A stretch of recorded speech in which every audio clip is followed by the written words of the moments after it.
Le filon L'Audacieux, cette année, a été remis à l'entreprise Calligraphe et c'est Mme Guylaine Pigeon qui est présidente, directrice, propriétaire. Bref, vous avez beaucoup de chapeaux dans votre entreprise. Premièrement, quand on dit Calligraphe, ça dit peut-être pas automatiquement quelque chose aux gens. Qu'est-ce que vous faites exactement? On fait des trophées.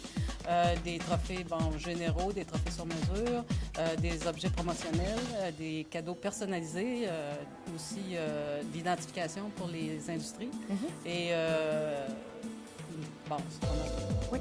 Vous avez, en fait, vous êtes dans un secteur d'activité qui est assez restreint et vous avez desservi pas mal plus que l'Abitibi-Témiscamingue aussi. Oui, on a même commencé beaucoup plus à l'extérieur que dans la région parce que, on n'était pas connus. J'ai monté un site web transactionnel et puis, c'est là qu'on s'est mis à avoir beaucoup plus de commandes de l'extérieur, de Montréal, d'autres provinces aussi.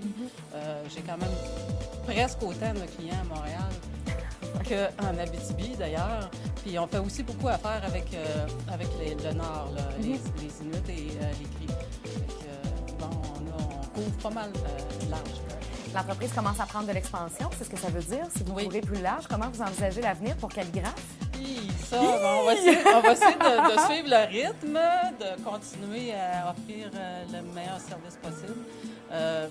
Vu la sorte d'entreprise, c'est quand même assez difficile d'avoir des employés parce que c'est très spécialisé.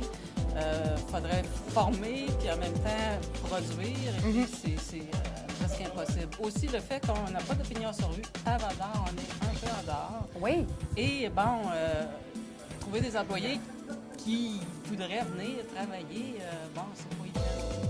Je pense que l'Audacieux vous va bien. Vous avez décidé de ne pas vous installer dans un grand centre. Vous êtes dans un secteur d'activité qui est plutôt concis, restreint, et vous avez réussi à vous démarquer. Bravo. On vous dit félicitations pour ce filon L'Audacieux et beaucoup de succès dans l'avenir. Merci.